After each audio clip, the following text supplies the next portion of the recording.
Hello, I'm Jacob Witkin. Welcome to another look at our curious world. Buried deep inside this ancient Mexican city lie the remains of human victims, a grim testament to the practice of human sacrifice, an eerie look into one of the world's first large cities. Just 35 miles from Boston lies one of our country's greatest mysteries, America's Stonehenge, carved from solid bedrock. Why was this ancient formation created? Before the Romans, there were the Etruscans, a lost civilization that dominated Italy over 2,000 years ago. Travel to the city of the dead, where scattered tombs give a fascinating insight into a remarkable culture. Just off the coast of Spain, it's the last unspoiled corner in all the Mediterranean. Menorca. Its history tells of mighty battles and a unique defense. From the lost civilization of the Etruscans to America's Stonehenge, these tales and much more from this, our curious world.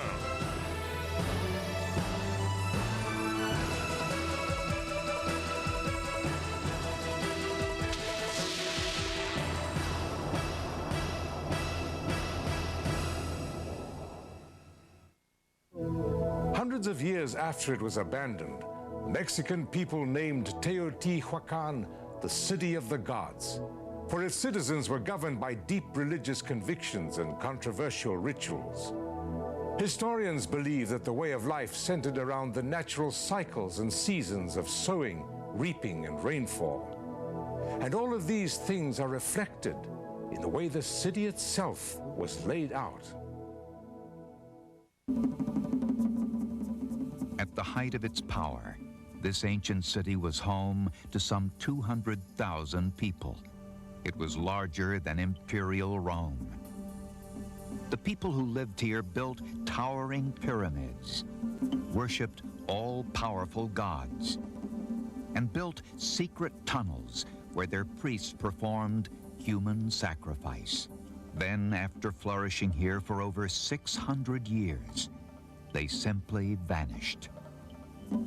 This is the Valley of Mexico and Teotihuacan, city of the gods.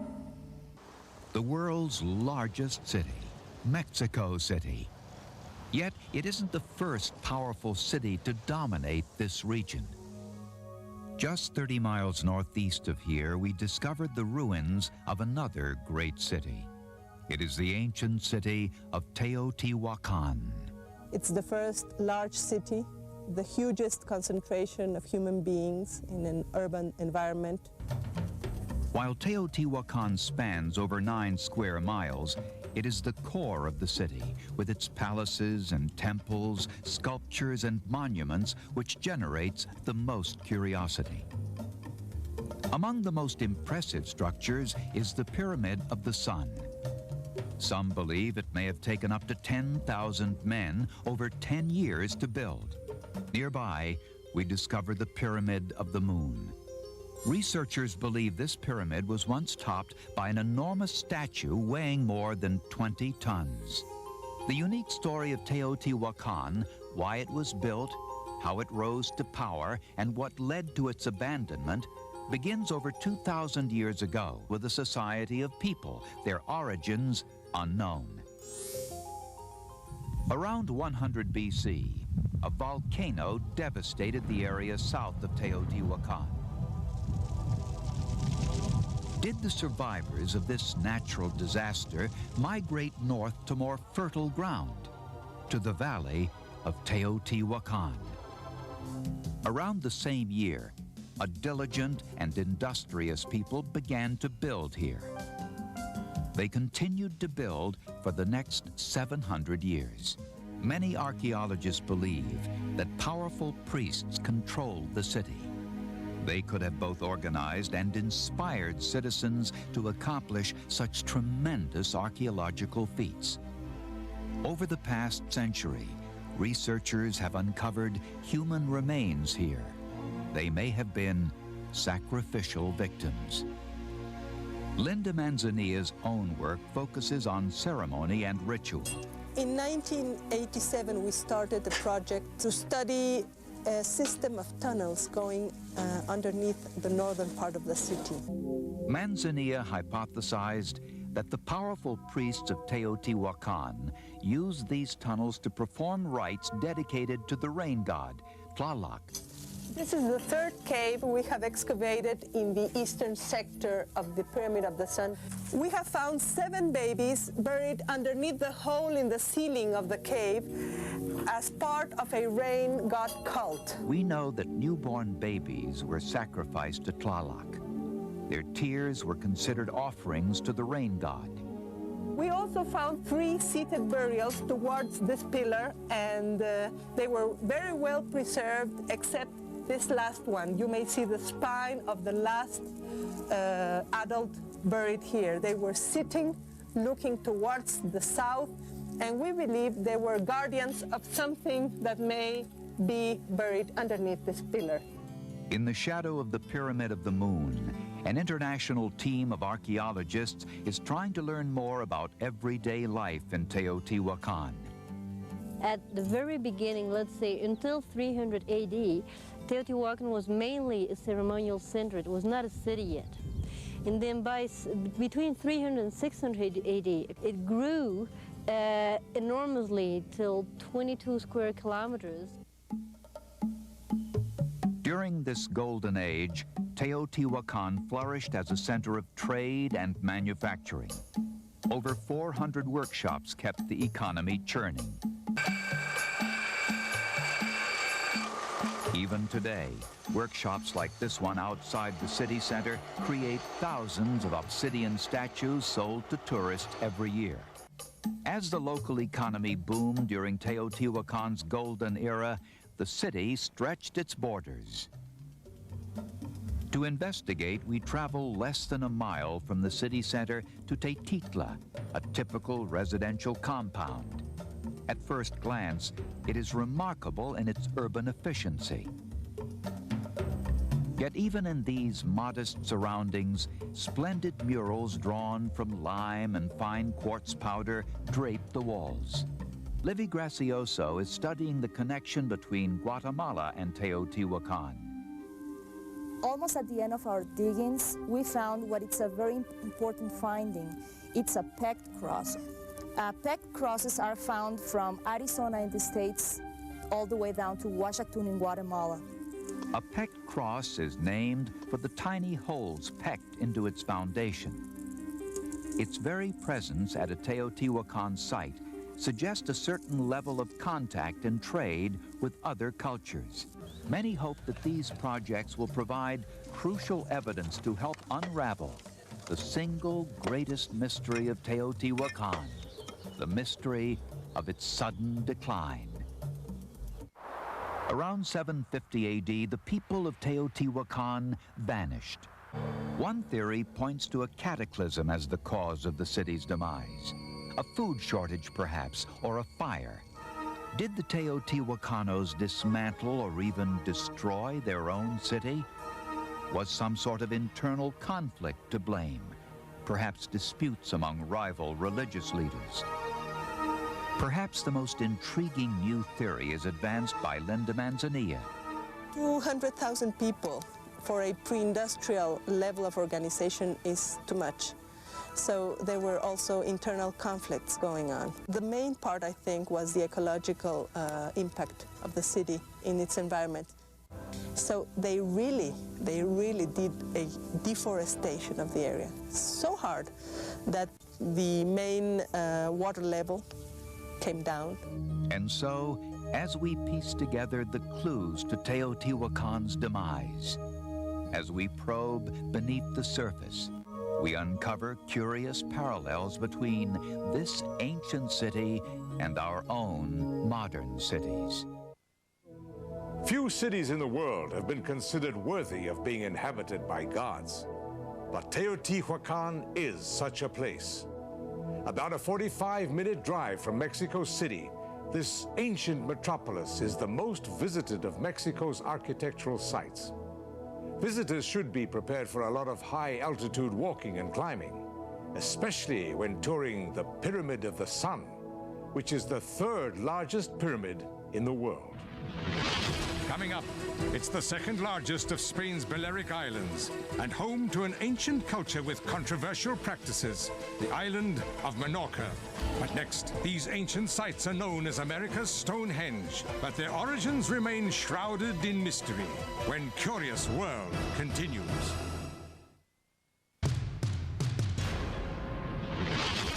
Just outside the city of Boston, about 20 miles inland from the Atlantic Ocean, is what appears to be the greatest and perhaps oldest megalithic enigma of North America. Mystery Hill, also known as America's Stonehenge, is a site that's puzzled archaeologists for nearly a century. Who made this ancient art, and for what reason? The answer lies in the rocks. Dawn breaks over the New Hampshire countryside, revealing classic images of rustic New England life. But amidst these peaceful scenes of country roads and quaint houses, we discover a site that is the focus of a heated scientific debate. The debate concerns this strange, possibly ancient settlement known as America's Stonehenge. It seems remarkable that such an archaeological site could be found just 35 miles from the modern city of Boston, nestled in the hills of North Salem, New Hampshire. Carved from bedrock by unknown hands, the main site, its perimeter walls and mystifying standing stones, prompt many questions concerning North America's past. Was it a site for ancient rituals? Was it inhabited by prehistoric Native Americans, Bronze Age Europeans, or is it, as some historians have suggested, merely a relic of a post-colonial farm? For most of the 20th century, researchers, professional and amateur, have poured through and in some cases reconstructed these ruins as they attempted to pry the mystery from the hill. David Stewart Smith, a stonemason, is director of restoration for the site. For 16 years, he's explored in detail this vast complex, particularly the so-called oracle chamber. As we go in the entrance, one of the remarkable things about the oracle chamber is that it incorporates large stones and smaller stones in the walls. A cryptic 4.5-ton slab called the sacrificial table adjoins the oracle chamber. Some believe it was used for animal, even human sacrifice. It is linked to the oracle chamber by a small tunnel. Some say this is evidence that America's Stonehenge may have been a center for ancient religious rituals. One theory looks to England's Salisbury Plain. Here stands one of the world's most famous ancient structures, Stonehenge. Some say the ancient civilization that built Stonehenge may have also been responsible for America's Stonehenge. The main theories that have come down to us differ by period. We've got, in the 60s, Minoans and Bronze Age people. Then in the 70s, Celts or Celts became more popular. Indeed, on some boulders excavated from the site, strange markings appear etched into the bedrock. Is this evidence of prehistoric man-made messages? Some researchers have theorized these markings are actually part of an ancient alphabet called Ogham.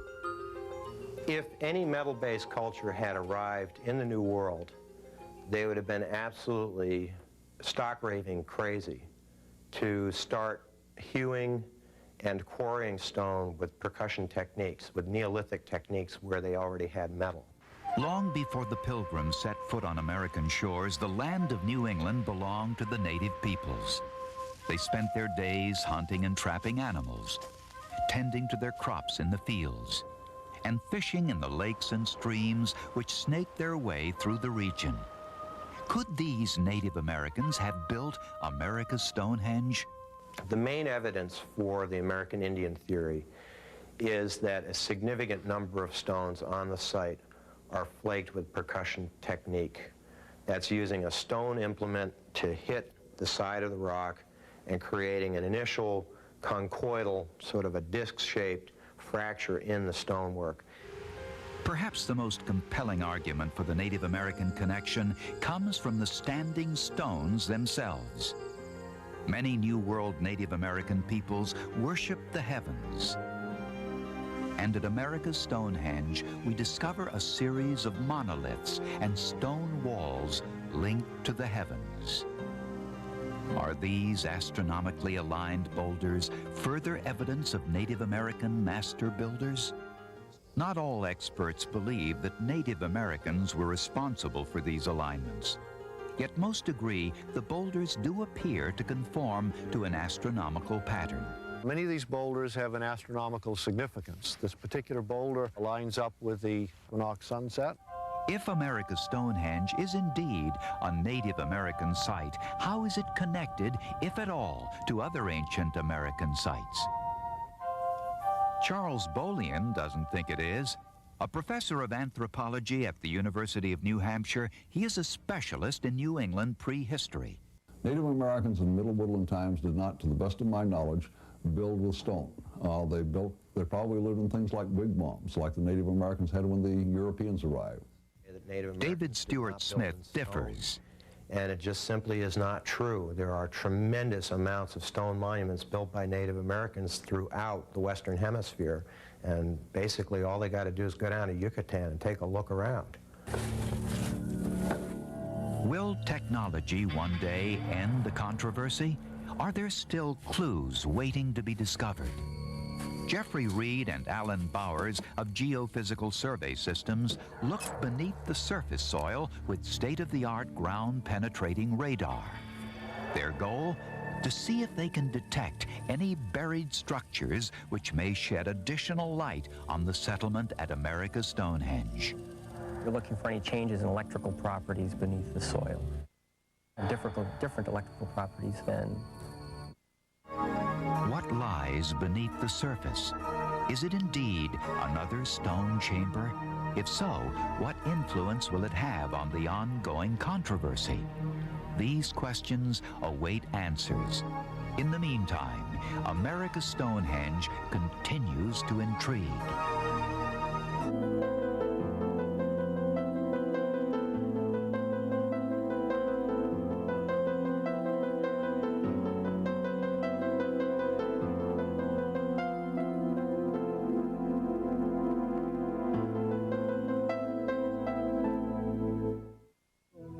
Since the discovery of America's Stonehenge by early New England settlers, it's had quite a colorful history. During the Civil War, the site became the property of Jonathan Pateen, who is thought to have been a robber or illicit moonshiner. Whatever his profession, Pateen turned to good when he used the stone caverns on his land as a way station along the Underground Railway, hiding runaway slaves. Coming up, revisit the ruins of Delphi, the most meaningful and mysterious religious sanctuary of ancient Greece. But next, before the Romans, there were the Etruscans, an insightful look at a culture that became a lost civilization when Curious World continues.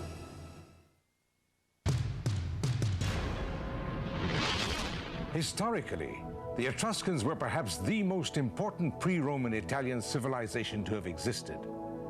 The distinctive Etruscan culture evolved and developed rapidly around 700 BC and achieved its peak of power and wealth during the 6th century BC. But slowly, over the next 200 years, the once mighty civilization began to decline, leaving behind one of history's most curious questions. What actually became of the Etruscans? This was once the heartland of the Etruscans, a thriving civilization which dominated Italy in the days before the Roman Empire. To study this lost civilization, you must come here to the area once known as Etruria in the western part of central Italy. The Etruscans ruled this land during the height of their civilization from the 7th to the 3rd century BC. It is by probing the remnants of their culture, their tombs, artifacts, and artworks that a clearer picture of the Etruscans begins to emerge. If you travel approximately 22 miles northwest of Rome, you come upon what was once the Etruscan stronghold of Cervetri. You can explore the graveyards that once surrounded Cervetri. This is one of the best preserved, the Bondatacha necropolis. Some of these structures are little more than simple underground chambers. Others reveal a labyrinth of rooms and hallways. All are tombs. What do these cities of the dead tell us about the lives of the Etruscans? The reason that the tombs are more revealing is because the Etruscans constructed and adorned their tombs in exact image of their homes. This point is vividly illustrated in Cervetri's Tomb of the Reliefs. Lining the walls are stucco reliefs of helmets, swords, knives, and other daily items. The Etruscans presumably believed they would use these items in the afterlife. We are now entering the tomb known as the Tomb of the Cornice, which is very important because it mirrors most faithfully an Etruscan home, because remember, they built their tombs exactly to the image of their homes. This would have been the dining room, and here we have a chair, but these are in fact the beds on which they reclined whilst they ate, because remember that the Etruscans ate laying down just like the Romans later did. Today, the tombs at Cervetri appear dark and foreboding. But imagine 2,000 years ago, china lined the walls. Pots were scattered about. Other artifacts tell us about their beliefs, such as this rare find, the so-called sarcophagus of the bride and bridegroom. This masterpiece of Etruscan sculpture represents a convivial bed. The woman's very presence alongside her husband suggests a position of equality. Tarquinia, for those who live here, it is a bustling Italian town. The original city, built around the 7th century BC, actually lies 2 miles from modern Tarquinia. Here you'll find many underground tombs.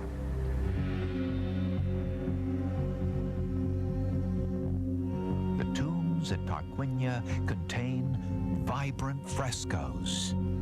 Painted on thin layers of plaster, the frescoes were created during the most prosperous period in Tarquinia's history, from the 6th to the 5th century BC. And the painted tombs at Tarquinia show a very high level of sophistication of painting there. But it's a very interesting painting. It's black line technique. When you see it, you'll see that they outline everything and then they color it in.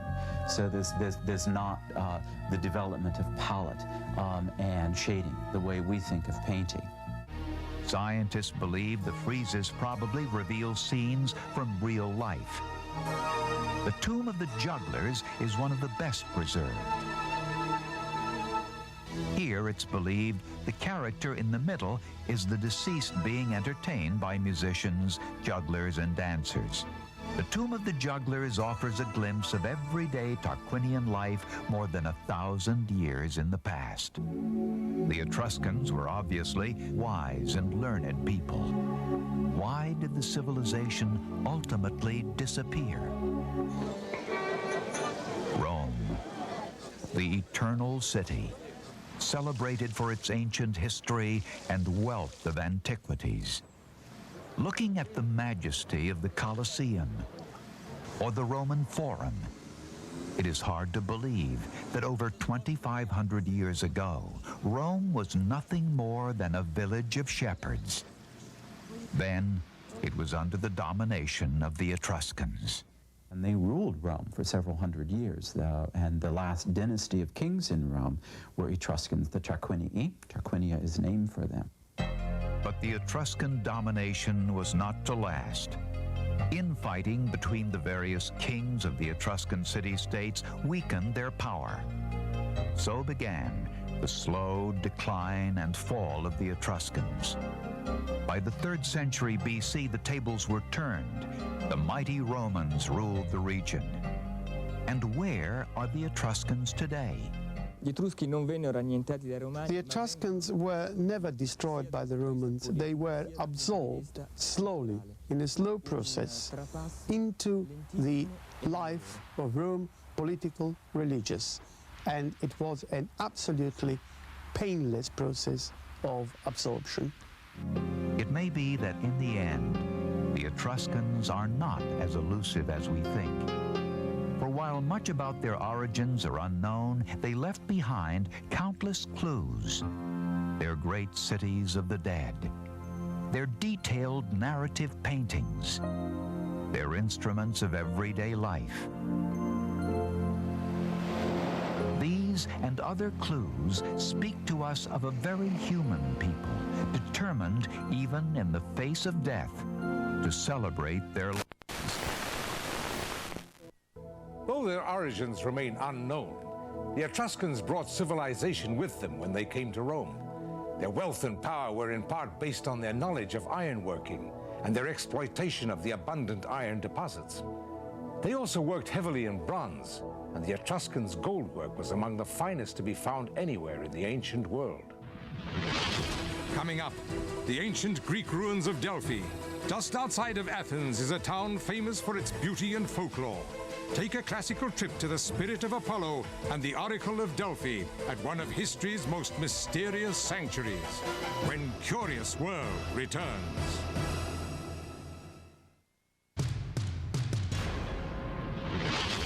Home to the Temple of Apollo, the god of light, truth, and prophecy, Delphi is one of Greece's most spiritual sanctuaries. Apollo's temple is just one of several remains standing today as testament to an ancient civilization that thrived under a powerful infrastructure of religion and spirituality, and gave the world such inspirational philosophers as Socrates. Travel now to just outside Athens and the mysterious town of Delphi. Ruins on a rocky mountainside. Legends of an ancient prophet. Temples of a mythical deity. These are the shrines and sanctuaries, the myths and mysteries of a mystical place called Delphi. 120 miles northwest of Athens, one can discover Greece's most meaningful and mysterious religious sanctuary. Carved into the southern slopes of Mount Parnassus are the ancient ruins of Delphi. Here in antiquity stood the great temple of Apollo, god of light, truth, and prophecy.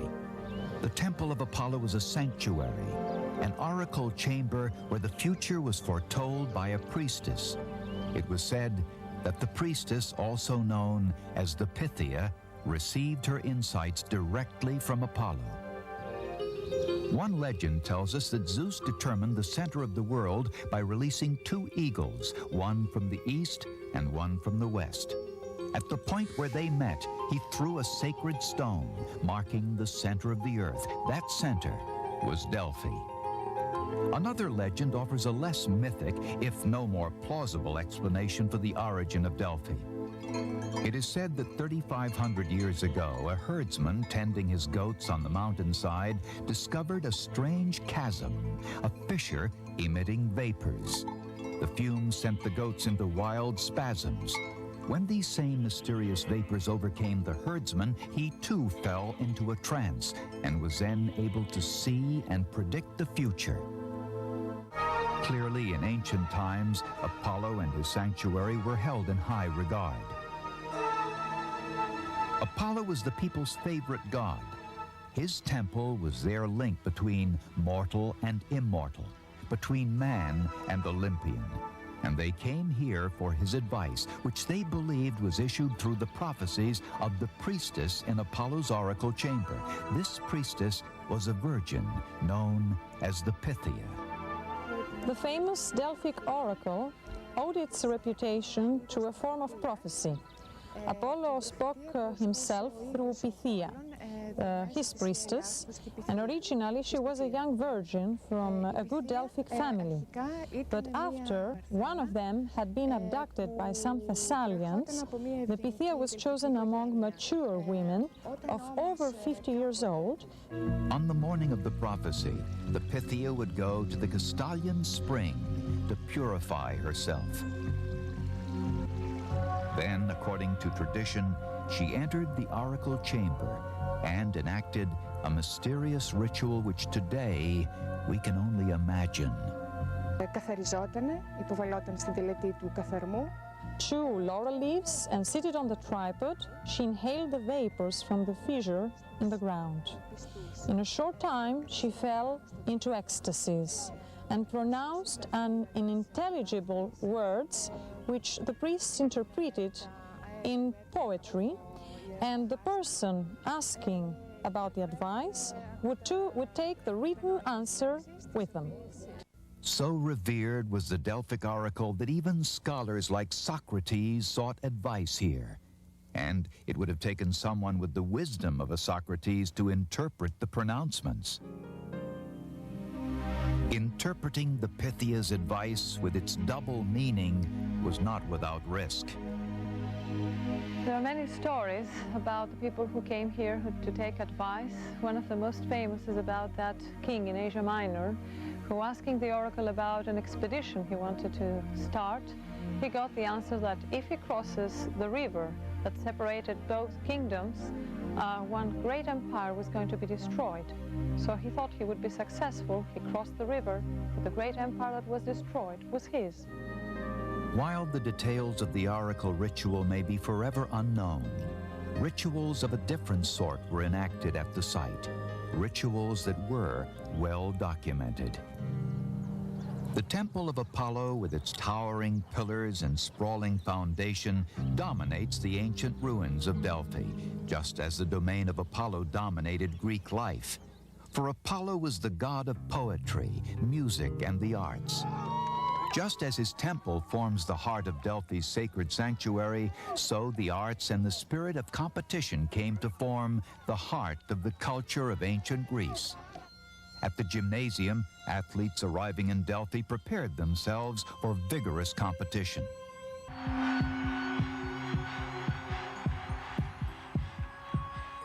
These games that were held in honor to Apollo took place in the stadium, which was built higher up from the temple.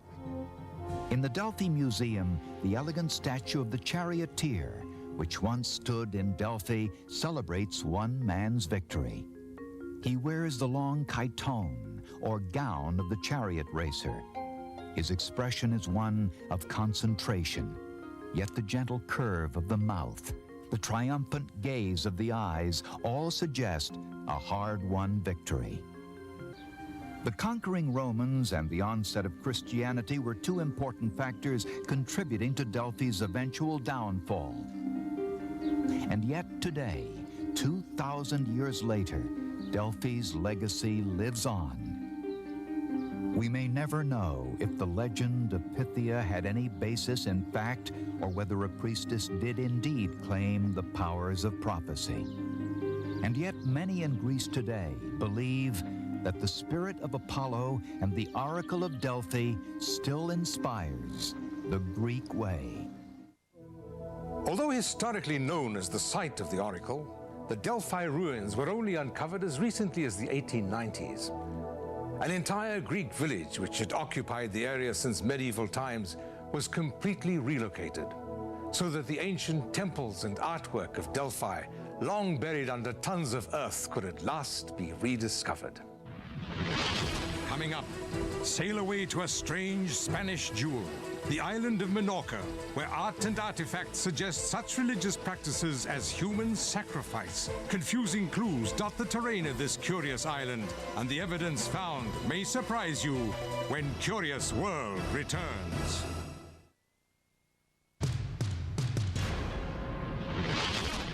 Legends say that the winds of Minorca have the ability to change the personality of its inhabitants.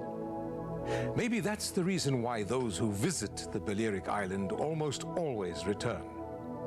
Among Minorca's beautiful beaches, on an island where the sun shines some 300 days a year, lies a curious history of an ancient civilization left surprisingly intact. 150 miles of coastline, dozens of bays, coves, and natural harbors, fields of green dotted with stone walls and windswept trees. This is the island of Menorca. 130 miles from the coast of Spain, Menorca is the second largest of the Spanish Balearic Islands. Menorca is perhaps the last unspoiled corner in all the Mediterranean. But why do some call the island an open-air museum? The answer lies inland. Here, some 3,000 prehistoric megalithic sites dot the landscape. There are the great circular stone towers known as taliots, a name derived from the Arab word atalia, meaning sentinel or watchtower. It is the taliots which give the ancient Menorcan culture its name. We speak of this culture as the taliotic culture. Another category of structures found on Menorca are these T-shaped monuments called taulas. They are believed to have played a part in sacrificial ritual. What do these unique structures reveal about life and death during the taliotic period of ancient Menorca? A period that spans from about 2000 BC to the birth of Christ.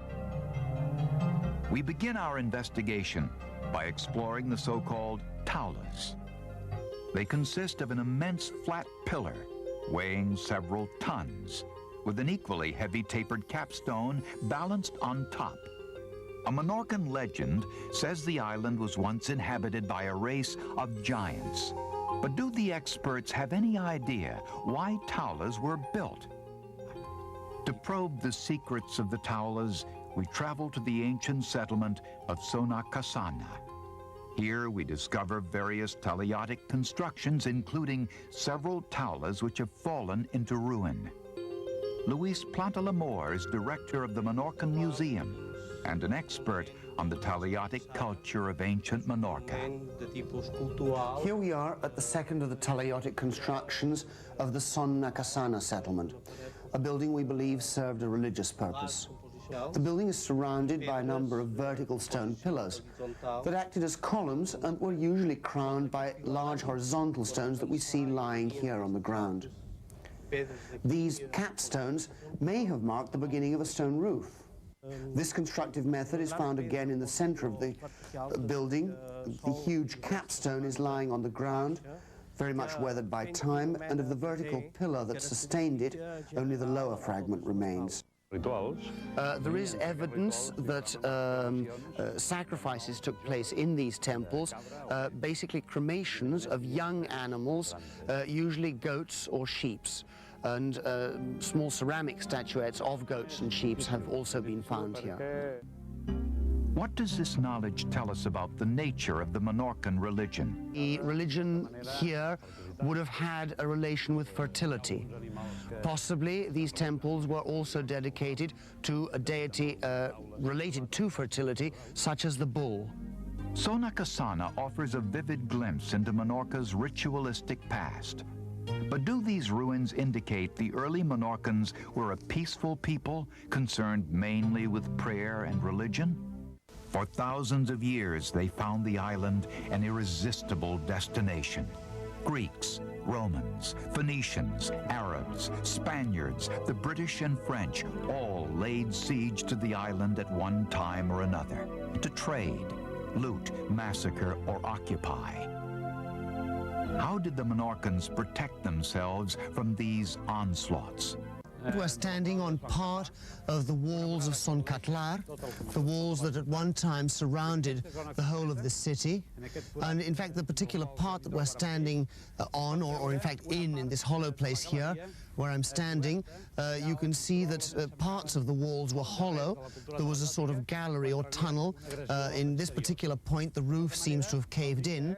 But right next to it you can see a piece which is still standing, and it's in this covered area where the warriors presumably sought refuge when they were repelling an attack from the outside. While these tunnels and chambers suggest an elaborate system of defense, were the Menorcans equipped to strike back? Is there evidence for a class of ancient Menorcan warriors? Legend has it the Menorcans were such renowned stone slingers, the great Hannibal used a legion of them when he crossed the Alps. At the nearby Torre den Gomez settlement, you can discover more clues to the aggressive nature of the ancient Taliatic culture. Many of the ruins are difficult to identify. However, scientists believe that the very presence of such imposing stone fortifications, including the Taliots, suggest a military class once inhabited, if not ruled, the island. Up to 80 feet in diameter and 35 feet high, the cylindrical Taliots enabled inhabitants to keep watch over the countryside. But experts say they may have also been a meeting place, a kind of temple, possibly a house for a chieftain with the inner chamber as living quarters. The Taliot might have been a place for the head of the settlement to take refuge in moments of danger. The fact is, it must have had a considerable political or social importance of some sort, because usually the Taliot are near the Taula. The Navetas of Menorca. They are the oldest, most distinctive of all the prehistoric monuments on the island. Laid out like a long horseshoe, the Naveta has a double doorway with a small antechamber providing access to an upper story. Long before the early Menorcans erected the Taulas or Taliots here, they lived in these chambers. But as different cultures came and went, they eventually developed a more ominous purpose, as graveyards. The navetas used as a living space would first appear around 5,000 years ago and last until about 4,000 years ago. The navetas used as burial sites are a development of the pre-Taliotic culture in which they started to build, as it were, houses for the dead. And this place apparently was a grave. The bodies of 50 men, 50 warriors with jewelry and weapons were found upstairs. According to one theory, these bodies were first deposited down here. They had already previously been cremated, and then they were covered with lime to accelerate the decomposition of the bodies, and then the remains were put upstairs as simply to preserve them. And as you can see at the end of the building here, at the tip of the building, as it were, what we were mentioning was shaped like a boat from the other side. We have this platform, which may have been a sort of sacrificial altar of some kind. And so, from towers of stone to rugged bays and coves, from strange, ancient chambers to markers of death, the island of Menorca possesses natural and archaeological riches few regions can match. Indeed, it is here, amidst the sleepy Mediterranean landscape, that strange, prehistoric ruins challenge us to piece together what is, in fact, a lost civilization. I hope you'll join us again for more of our curious world. I'm Jacob Witkin, and I'll see you next time.